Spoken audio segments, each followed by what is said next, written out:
Top quality और consistent performance के लिए सिर्फ सिल्वर पंप्स एंड मोटर्स, नाम याद रखना।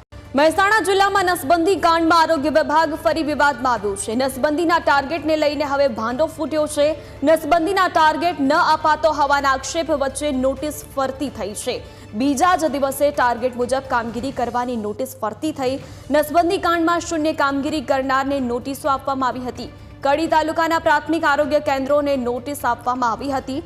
ડાંગરવા, જુલાસણ, મેળા, આદ્રજ અને કરણનગર કેન્દ્રોને પણ નોટિસ અપાઈ હતી। 24 ઓક્ટોબરના રોજ નસબંધી ટાર્ગેટ અંગે આરોગ્ય વિભાગે નોટિસ આપી હતી। વધુ વિગતો સાથે સંવાદદાતા કમલેશ જોડાયા છે। કમલેશ, શું વધુ જાણકારી? જે રીતે આરોગ્ય વિભાગ અને મહેસાણા આરોગ્ય વિભાગ દ્વારા જે નસબંધીને લઈને વિવાદ છેડાયો છે, તેમાં આરોગ્ય અધિકારી દ્વારા નિવેદન આપવામાં આવ્યું હતું કે કોઈ પણ પ્રકારનો ટાર્ગેટ આપવામાં આવતો નથી, આ માત્ર શૈક્ષિક કામગીરી છે।